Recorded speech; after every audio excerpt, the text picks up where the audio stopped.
আসসালামু আলাইকুম ওয়া রাহমাতুল্লাহি ওয়া বারাকাতুহু। সম্মানিত সুধী, আশা করি আলহামদুলিল্লাহ আপনারা সবাই ভালো আছেন। আমি কিছু সময়ের জন্য আপনাদের সঙ্গে থাকবো ইনশাআল্লাহ। যে বিষয়টা নিয়ে থাকবো সেটা হচ্ছে হারানো মাল। যদি আপনার কোনো মাল সামান এটা যদি হারা যায়, তো সেক্ষেত্রে আপনি আহ, কি করবেন? সেটা হচ্ছে যে আমি এখন আপনাদের সামনে একটা দোয়া তেলাওয়াত করব।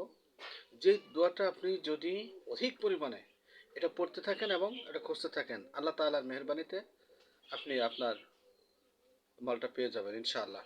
এটা অসংখ্য পরীক্ষিত এবং আহ, আপনি এই দোয়াটা পড়লে আল্লাহ তাআলা এই দোয়ার বরকতে মেহেরবানি করে আপনার এই মালের সন্ধান মিলে যাবে ইনশাআল্লাহ।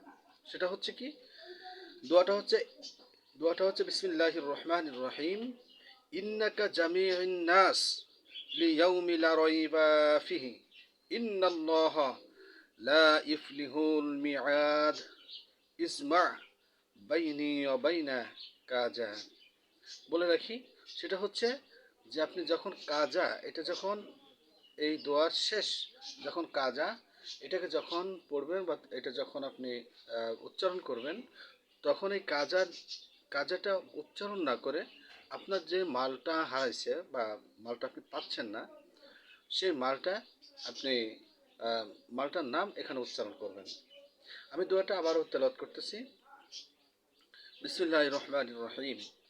ইন্নাকা জামিউন নাস লিয়াউমি লা রাইবা ফিহি ইন্নাল্লাহা লা ইখলিফুল মিআদ ইজমা বাইনি ওয়া বাইনা কাজার স্থানে আপনি আপনার ওই মালটা নাম উচ্চারণ করবেন। আমি আবারও তেলাওয়াত করতেছি। বিসমিল্লাহির রহমানির রহিম।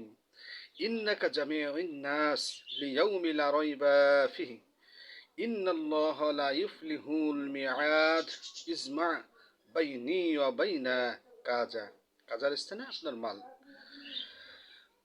আবারও তেলাওয়াত করতেছি। বিসমিল্লাহির রহমানির রহিম। ইন্নাকা জামিউন নাস লিয়াউমি লা রাইবা ফিহি ইন্নাল্লাহা লা ইফলিহুল মিআদ ইন্নাল্লাহা লা ইখলিফুল মিআদ ইজমা বাইনি ওয়া বাইনা কাজার স্থানে আপনার মালের নামটা উচ্চারণ করবেন। এইটা আপনি যদি আমল করেন আল্লাহ তাআলার মেহেরবানিতে, আল্লাহ তাআলার উপরে এভাবেই ভরসা রাখেন, অবশ্যই আপনি আপনার মাল ফিরে পাবেন ইনশাআল্লাহ। আসসালামু আলাইকুম ওয়া রাহমাতুল্লাহি ওয়া বারাকাতুহু।